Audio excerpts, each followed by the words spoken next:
Thursday, January 10th, 2013, Dinner and Learn with Rabbi Yarden. So we're gonna move into the 5th chapter of the Tanya. We started discussing it last week. We've been building a little picture for ourselves of the idea that a person has within them not one, but two souls. One is that soul that is self-serving, and one that's altruistic, looking for the outside, looking for beyond. One being the human nature soul, one being a godly soul.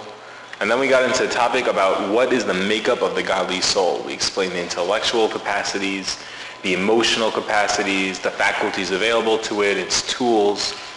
And now, as we finished the soul, we moved into the garments available to the soul. And that was the 4th chapter. We went into the idea of Torah and mitzvot being garments to a soul. And we even explained that garments, in general, in life, in the physical framework of things, garments are a limiting entity. Garments have certain limitations. For example, not one size fits all. You know, there's a certain garment that'll fit you and a certain garment that'll fit me. Not only that, there's certain garments that do certain things. A shirt can't be pants, and pants can't be a shirt, neither can be a skirt. And then, within that, we also then have that when I'm wearing a garment, no one else can wear a garment. When someone else is wearing a garment, it doesn't work for me. And then you can walk down the aisle, you can see tons of clothing, that this clothing is good clothing, but it's not my clothing. It's stuff that I would never wear. That's a wonderful purple shirt, but I don't do well in purple. Green, yellow, blue, but purple isn't my color.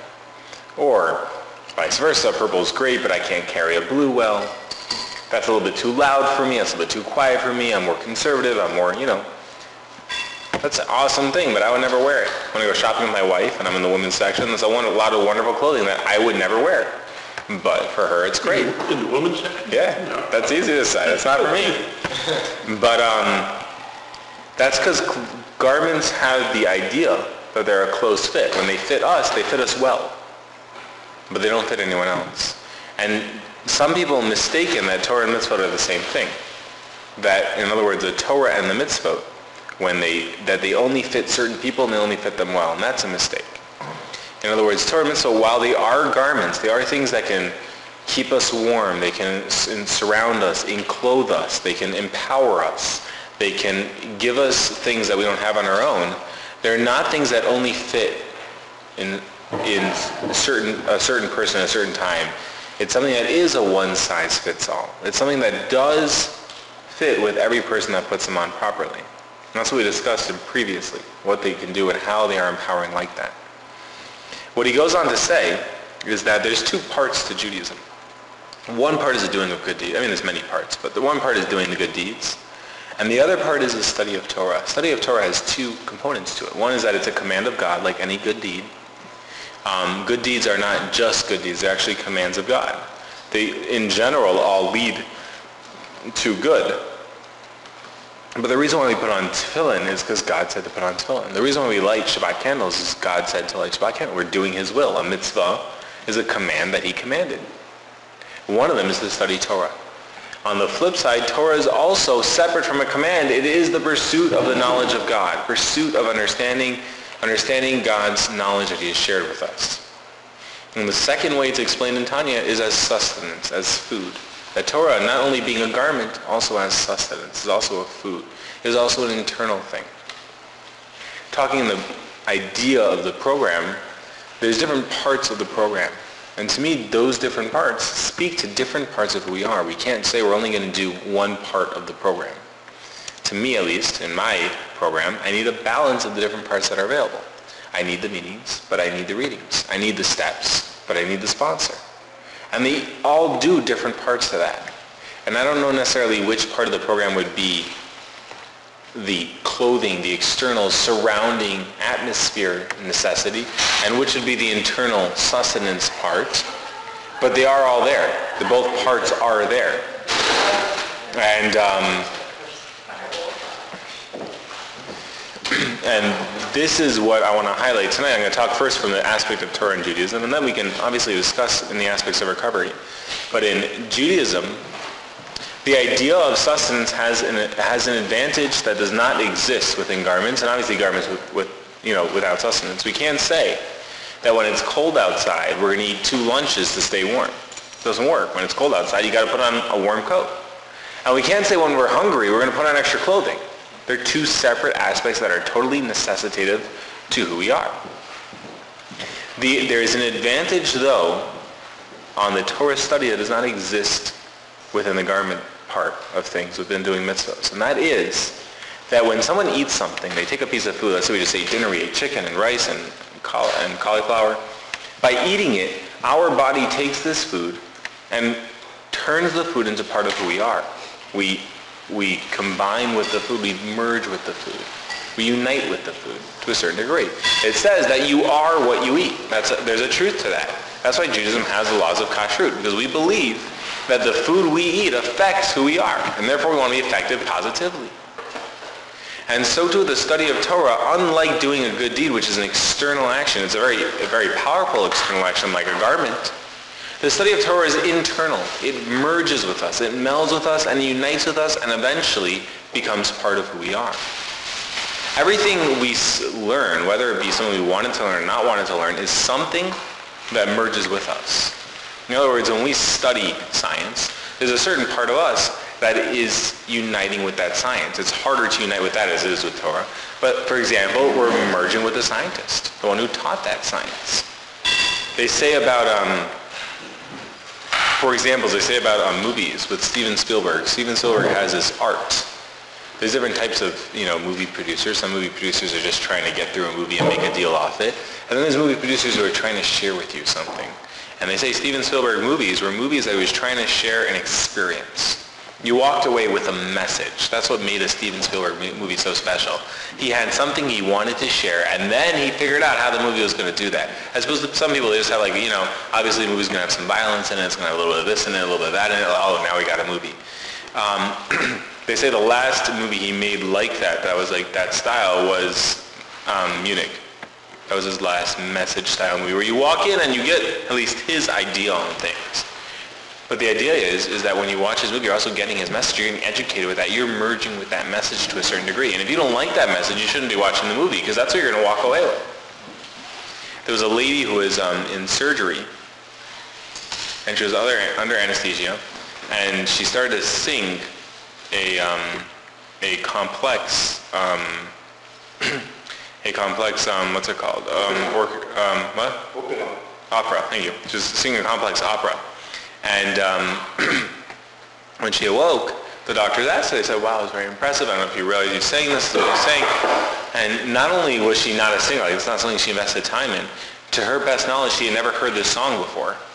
So they started asking her, it's not possible you sang like you just recreated the song. Until eventually, I guess she was telling her mother what had happened. Her mother said, when you were younger, like a couple years old, that was the song I listened to. I just listened to that opera a lot. And the idea is that at every given point in our lives, we are educating, we are melding, we are fitting in with the things around us. That's what we're doing. We're learning from our surroundings. We're always learning. Some learnings are positive for us, and some are negative for us. There are those who will not listen. For example, Hasidic sects of Judaism are careful. It's not a law, it's a custom, with what music they listen to. They say, because while you can listen to the words, you can look over the words and say, do I want to hear those words or do I not want to hear those words? Theoretically, you can decide, I'm not going to listen to rock because maybe rock is like, I don't know what. But that's not really the idea. When someone writes a song, they have a message that they want to share. And that message may not be the words. It's the feeling infused in that song. A good song has powerful feeling. A bad song does not have so much feeling. It was just sort of written to get through the CD to make sure there was 15 tracks on the CD or whatever it was. But good songs are trying to relay a feeling. It's not necessarily the words they attach to it afterwards. It was the feeling of the time. So sometimes it could be hatred. We're listening to a song, it's a powerful song, and we're connecting, we're merging, we're infusing, we're eating up hatred. And some people say we don't want that. We want songs that are written by somebody who prepared themselves to write a song. In other words, when you listen to a Hasidic melody, the person prepared their mental and emotional state to something that we would want to fit with. Now, does that mean I know what these things are? I don't know what these things are. I don't know what the messages are in each song. But I do know that if the person didn't do that, I probably don't want to hear it. I don't want to walk away angry after hearing a song. I don't want to have that inside, that poison inside of me.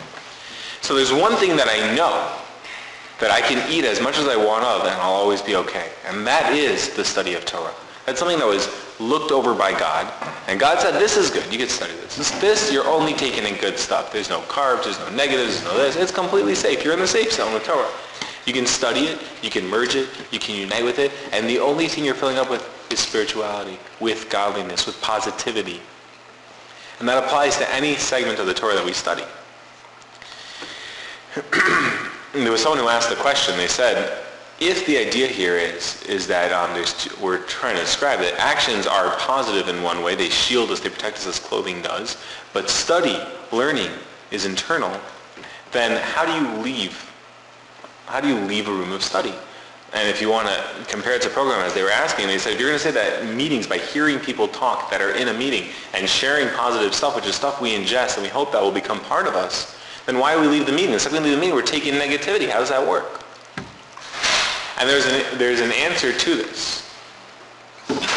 And the answer is that actually scientifically, the idea is that when someone's releasing, they are not absorbing. When someone's absorbing, they are not releasing. The scientific example, I'm sorry for the graphic description, would be the way Jews get blood out of meat is by salting it. They put salt on meat and it extracts blood. And a commentary once asked, they said, if blood is a conduit, if salt is a conduit, it just transfers blood back and forth, shouldn't it just transfer right back into the meat? Like you should salt it quickly and pull it off, salt it quickly and pull it off. Like what's this? You just salt meat and it works? It says as long as the meat is extracting blood, it can't be absorbing blood. Another example of you is when we're breathing. You see people, they say my breath smells. You always go like, it doesn't work. It's not possible. You cannot smell your own breath. Because when you're releasing, you can't be taking in. And when you're taking in, you can't be releasing. It's just the way it works. So therefore, there are those who go into the world to learn, and then they go to meeting to share. And that seems backwards because what they're doing is they're learning negativity from the world around them. And they're coming to the meeting and they're releasing at the wrong time. While in truth, when someone comes to a meeting to absorb, and then they go out to the world, they have to make sure they're releasing, then they're protected. Because as long as we're releasing, we're protected. Say, obviously, lahavdil with Torah. When we study Torah, when you go to a class, we take a chance to say, this is our spiritual moment, we're going to ingest spirituality. What we're doing then is we're hoping that will release throughout the day and protect us for that day. Same thing with when we eat. We eat during meals, we don't eat all day long. If you eat all day long and you come to meals, you don't want to eat. When you eat during the meal, then you don't need to eat all day long. What you're doing is you're protecting yourself. This is when I eat. This is when I absorb things. The rest of the day I'm releasing the energies, the positivity I took in.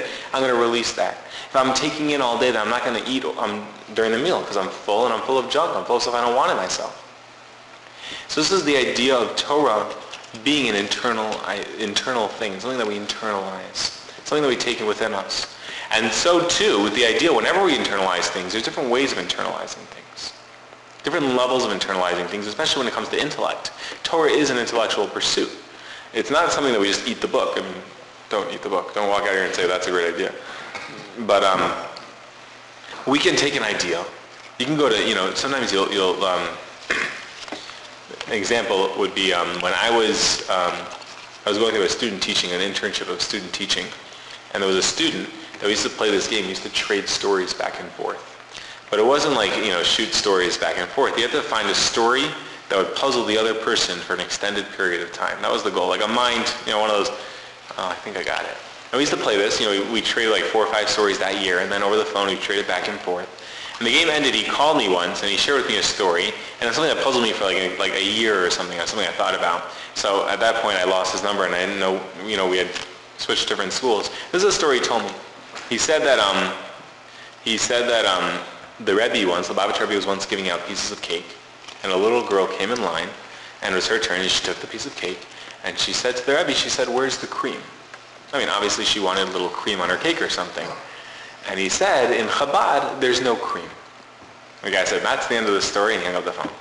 But you can think something like that. I mean, if you take a simple line, you can think about it, you can digest it, or you can just, what does that mean? And you can wait for someone to paint you an answer. But you can digest it, you can think about it. And then you can work it through again. And then you can work it through again. And you can say, well, does this mean this or does it mean that? It says in the Torah that God created the world in 6 days. You can, well, okay, so now I know that. Let's move on. Or you can digest it. Well, what does that mean to me? How does that apply to me? I don't get it. And you can move on. You can digest these things. You can meld with these things. You can fit. You can unite with these things. An example in the program would be, there are those who read through the big book once. They go through it and they say, I got it. I read it. I got the ideal. Okay, I need to do these steps. I need to do this. I need to do that. I'm done. And they close the book and they say, now I need to, maybe they move into sponsorship. Maybe they move into steps. Maybe they do all those things. Or they could read the book a second time. And maybe they could read it a third time a year later. And all of a sudden things start popping out. Oh, I get that now.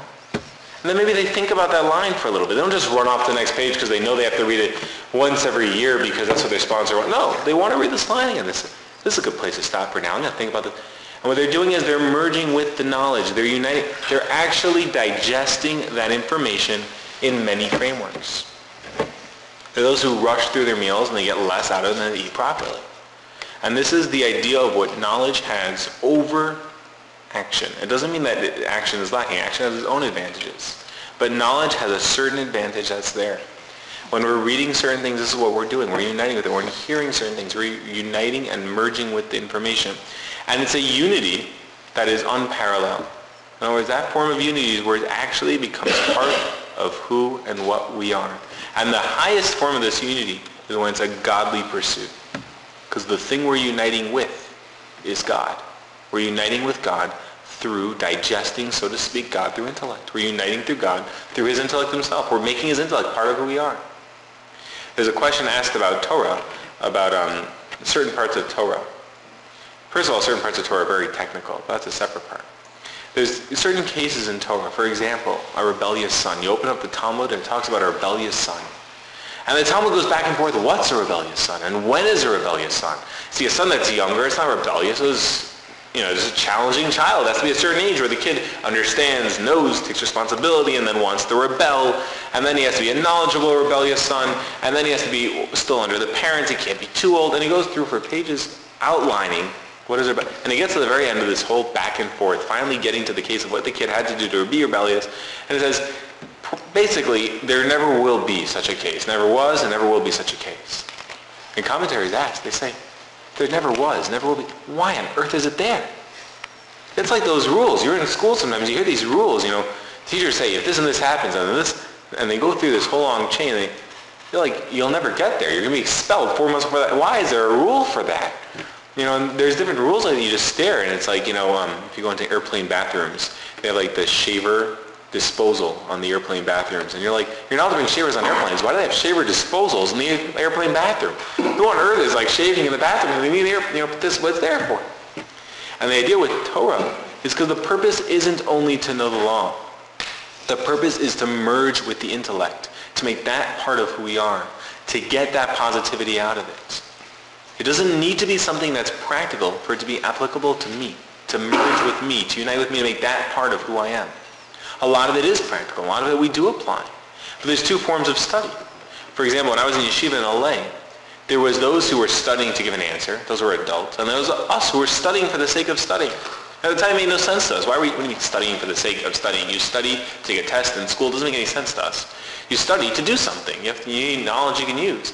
And yet, in hindsight, it makes a little bit more sense. At the time, obviously, they were explaining it, but as a team, who connects, But the idea is that we're trying to get this way of thought into us. We're trying to get a healthy diet spiritually. We're trying to train ourselves to eat like this. They say some people, for me, for example, I was very not a water drinker. That's not what I was. And I reached a point where I needed to start taking a certain amount of water every day. And I trained myself that I'm going to drink water. I'm going to drink 8 cups of water a day. And now, if I drink less than 4, I feel the effects. Obviously, I need 8 cups of water. In the beginning, I was just forcing myself. I was training myself to do something good for myself. But now it's there for me. And the same thing is that when we're in yeshiva, you're studying just for the sake of training yourself or giving yourself a healthy spiritual diet. So when we leave yeshiva, we'll have this ingrained in who we are. We'll be on a healthy path. But that's what study is. It's inside. It's changed our insides. It merges with our insides. It conforms with our insides. It unites us on the inside with God. Not to negate in any way from the doing of good deeds. It's just something we spoke about last week, which were the garments, which were the outside, going out and doing the good deed. And again, as we started, obviously we need a fine balance. We need a balance always. I want to share a story that there was a king, and the king was traveling along somewhere, and his wagon got stuck. And there was a peasant who came out, and he helped the wagon out. He fixed the wagon, and the king was very grateful to this peasant, and he wanted to send the peasant a gift. He's trying to think, what do you send someone as a gift? He saved me. It was cold at night, and my wagon broken. Here's this peasant. He's coming to help me. And the king first said, I'm going to send him a bunch of gems. And then he said, well, gems have no value to me. Look how many gems I have. I'm not sending him gems. I'll send him money. Money has no value to me. Like, who am I kidding? Money, that's what I have so much of. And he went item by item, and he kept saying, but as a king, it's kind of like, I gave him a joke of a gift. That was nothing. It's kind of like, if the bakery came to your daughter's bat mitzvah and gave you a loaf of bread, you're like, yeah, you just grabbed that on the way out. Until finally, he had this one nightingale, which was like this bird that sang beautifully. And it was his most prized thing. He used to love listening to his nightingale. And he decided to take his nightingale and give it to this peasant for his action. He said, this is a meaningful gift to me. And he gave it to one of his servants and told him to give it to the peasant, and the servant delivered it to the peasant. And a while later, about a year later, he's traveling by the same spot, past the peasant's house, and he remembers this is the peasant who saved his life. And I haven't heard my nightingale in a year. Let me go inside and check on my nightingale and see what's going on. He knocks on the door. The peasant's so happy to see him. And the king says, so how's the nightingale? And says, I have to tell you, we made this stew that night. We took the nightingale. We made this stew, and I don't get it. There's no meat on this bird. I don't get what the point was. It didn't taste very good. Maybe I did something wrong. I'm not really sure. And obviously the king was very upset, but the idea is that sometimes people go into the pursuit of knowledge from the wrong angle. Sometimes people look at the pursuit of knowledge just for the meat they can get out of it, just for what they can add on to who they are. This is knowledge. I know this big book backwards and forwards, or I am an expert in Torah. I know every verse in that. You can test me, do the open questionnaire. Meanwhile, they're forgetting the purpose of the pursuit of the knowledge. It's not for the meat they can get out of it. It's to make it part of who they are, to get a beautiful song out of it, not to, so to speak, squeeze the bird, but to squeeze the knowledge and unite with it. And therefore, there are those who study just for the sake of knowing. In other words, just to say that I know more than other people. And then, I don't know what they're uniting with. It says about Torah that it's Samachaim or Samamav. It's for life, or it could be a poison.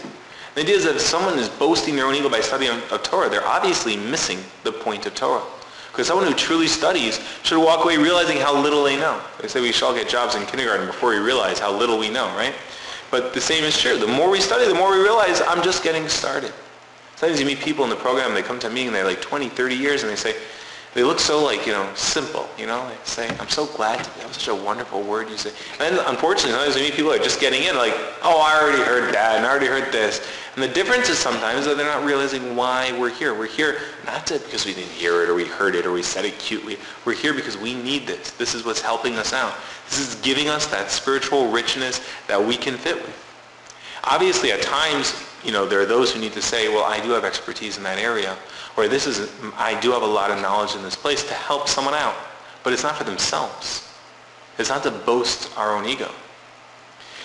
I hear the debate all the time, like when someone, is there a difference if every day is the most important day, to get through the next 24 hours, then who cares how many years you have? Why are we so, I've got 18 years and I've got 6 months.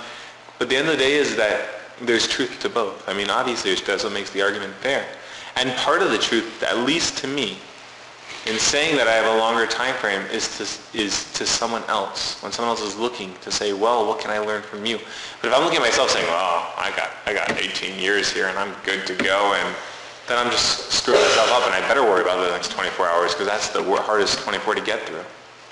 And the same thing to me is true when I study. When I open up the Torah, if I'm studying there, I say, look at me, I already finished this book twice and I could do it one more time, and no sweat, I'm not getting anything out of it. I just might as well not even bother wasting my time. Then if I can go in there open-minded and say, wow, look, I'm here now, then there's so much for me to learn.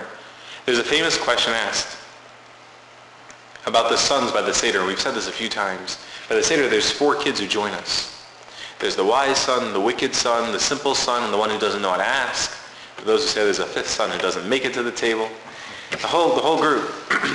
And you look at the wording of the wise son against the wicked son. They ask a very similar question, which is a whole separate argument.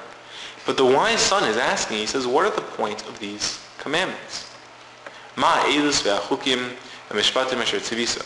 are the point of these commands? If he's a wise son, what on earth is he asking? You're the wise kid.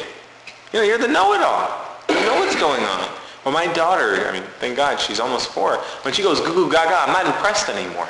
I'm like, you're beyond that. You can talk.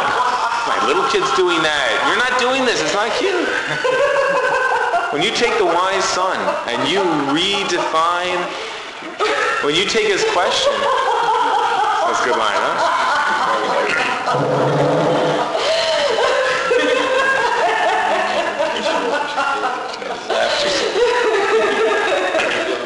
When you take the wise son and you say, what are you asking? What are the point of these commands? What do you mean, what are the point of these commands? Sometimes you go to the Seder and you have kids sitting around at the table. And, the kids sit there and they ask like this really smart question. They give a really smart answer like, okay, so you went to school and that was the question. It's not like you know great questions. You know the one question your teacher programmed you to say, and you know the one answer that goes along with it. If we ask you a question, you're completely like, that wasn't on the script. I don't know what to do now. Is that what the wise son is? Okay, I'm the wise son, so what are these commands? Like, is that what he's asking, or is this an intelligent question? Is he asked? If he is an intelligent question, then he knows what we're going to answer him. This kid's wise. He knows, even the not wise son knows what the Seder says. Come on, they all know the Manishtana, and they all sing the Manishtana, which is the questions. They all sing the Halach Ma'anya, which is the end. They know it. What's he asking?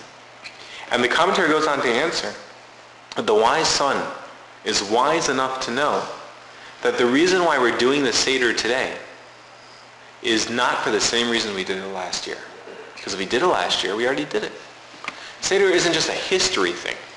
It's to relive the experience. And therefore, whatever I knew last year is obsolete to what I could do today. It's not, whatever the answer to this question was last year is going to be different today. Whatever the commands meant to me last year isn't going to mean the same thing today. So what on earth are the commands going to mean today? It's going to be a whole new experience. And that's wise. We get up and we say the Modani every morning. We say, Modani, thank you, God. Some of us say it the way we said it yesterday. We're impressed yesterday we said it, and today we're saying it again.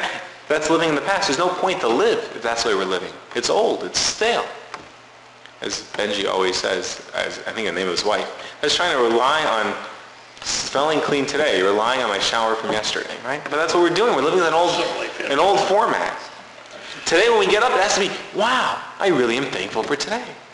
And it has to be a whole new experience. When we study, it's supposed to be, wow, what am I going to take away with now that I haven't taken away before? If I'm taking away the same, gracious beginning, I know what God created and blah, blah, blah. I haven't gained a single, why did I do it again? We repeat the Torah because we can gain from it. Those who would sit down and they would write a 4-step and just look at their notes from last time and start copying, that would be the biggest pointlessness there is. Oh, that's what I wrote. Oh, okay. It's to do it again, to jump into it again. And the study of Torah is meant to be the same way. The study of Torah is meant to be studied as if we were just getting it from Sinai as we studied it. Never read this before. And I had a teacher once, he was gifted at it. He would jump in, oh my gosh, look what it said. And it was such an experience every time. It was, this is fresh, this is real, this is new. This is alive. This is spirituality. As opposed to those who, unfortunately, we look at it and we say, oh, we got to do this again. Oh, okay, here we go again. Oh, don't worry, it'll be over in an hour. And that's like, well, then don't waste your hour. Don't come here. If that's what you're already up to, if you're reading the last page of the book, then don't bother reading the book. Don't get through that. And then there's those who come, they jump into meetings, and this is like, almost like as if their first meeting, wow, that was amazing, great lead. And they just, vibrant life. And that's what it's meant to be internalized. It's meant to be united with, to merge with, to get that this is our source of life. So I'm going to take some questions, and then obviously we have a meeting, but that's what we're talking about in the 5th chapter.